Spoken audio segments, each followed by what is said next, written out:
Well, hopefully where I'm standing is going to be the base for my workbench.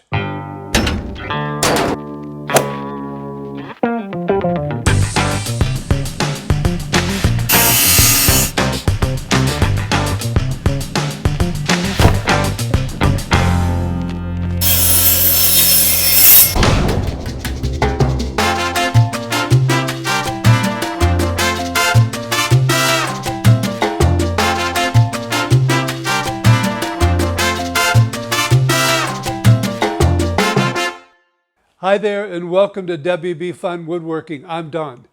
Well, the bench base is finally finished. Yes, I finally have it put together and it's ready for the top. The top will come up to the top of this front rail, so the top will be 3 inches thick. I still have to get a piece of plywood to cut down the middle to put underneath the top that I have for it. And hopefully that will happen this week. I put the front rail on temporarily so you can see how long the bench will be. I'm actually standing where the end of the top will be. The tail vise will go here. So the tail vise is about 17 inches long and it will go here. And down at the other end you can see the tape measure, and that will be the other end of the top.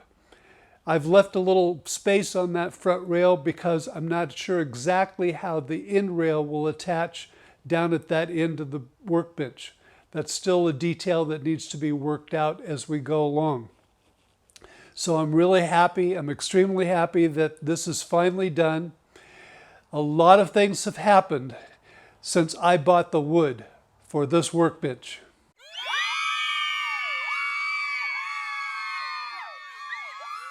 You may recall that this workbench base started out as Douglas fir 4x4s that were wet, so I had to store them in my garden shed for quite a few months to get them to dry out to the point where I could work with them. During that wait, I had a heart attack, heart surgery, and quite a few other things that kept me from making the base. If you're interested in seeing the milling of the lumber and the start of the workbench base, you can go back and watch my May 3rd shop update. This video is going to cover what I did after that.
So that's the workbench base. I'm sure some of you are wondering when I'm going to get it done. Well, I still have to get the plywood to go under the top that I already have to go on the bench. And I'll be doing that hopefully this week. We'll see. I'm sure some of you are wondering why I don't just hop in the van and head down to Home Depot and get the piece of plywood that I need. Well, this is what our van looks like most of the time. Something you can't see in this photo is another larger dog crate that's in front of the one that you can see. This time of year, we have a lot of dog shows. We keep the van set up like this so that we can take the dogs and our equipment to the dog shows. We also keep the crates in the car for vet appointments and grooming appointments, and other times we have to take the dogs somewhere. Speaking of dog shows, I thought I'd throw this in. This is Lexi getting her bath before a dog show. This is in a shed that's back behind our garage. It has this raised tub, and I tiled the walls and floors to cut down on the mess from the water. We've even installed a hot water heater for the dogs' baths. And in case you're wondering if Lexi won the show, yes, she did. And so did her brother, Dubby.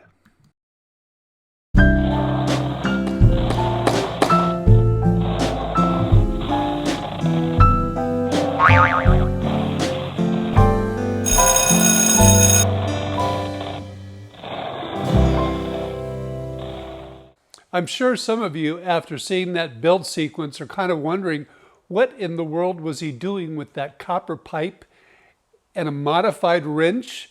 And what does that have to do with attaching the ends and these long rails? I sort of got the beginnings of this idea from a video by Alan Turner. He chopped a shallow mortise in the legs of his workbench and then attached the legs to the rails with a short tenon that matched. He connected the two together by using a bolt and a nut in this hole. But you may notice he did not use any copper pipe when he put his together. The use of copper pipe came from another popular woodworking video. As an aside, Alan used the same tail vise from Veritas that I plan to use on my workbench. I first saw the technique demonstrated on the popular woodworking show I Can Do That with David Lyle. It was very interesting to see. It's too bad that David got caught up in the bankruptcy at Popular Woodworking. He was trying very hard to work with those of us that create things on YouTube and connect us with the magazine Popular Woodworking. Hopefully David will get picked up by someone because he's very talented and a real hard worker. This is a photo I found that shows the premise behind using the copper pipe. It serves as a washer in the hole to keep the nut from penetrating into the wood. In his build, David used needle nose pliers to keep the nut from turning. Because my pipe was quite a bit longer, I had to come up with a special way to get in there, so I modified a wrench to hold the nut. For those of you that are wondering about the modified wrench, I bought this set of wrenches at Harbor Freight. For people outside the country, Harbor Freight is a place that sells inexpensive tools. You may notice that one wrench is missing. The wrench that was missing was the 9/16 wrench. I needed it to fit over one of these lock nuts that I have, and so I modified it so that it would fit down into the copper pipe that you saw me working with in the video. In order to do that, I had to grind off the end of the box end, and I had to round out the back of the wrench so that it would fit down, like you saw in the video, into the copper pipe. So once the parts of the bench were painted, I used the probe to put the nut into each of the holes and turned it onto the bolt. I then inserted my modified wrench and used my ratchet to tighten the nut onto the bolt. I did this, of course, at all four corners.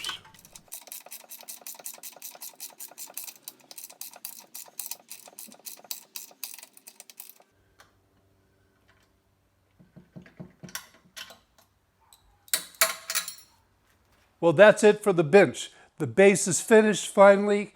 Now I need to get the top done and the vises installed. And I also need to order some white oak dowels. I want to use white oak dowels for the bench dogs. Well, if you like this video, remember to give it a thumbs up down below. Ask any questions, make comments if you have any comments. I love to hear from you. And thank you all very much for watching.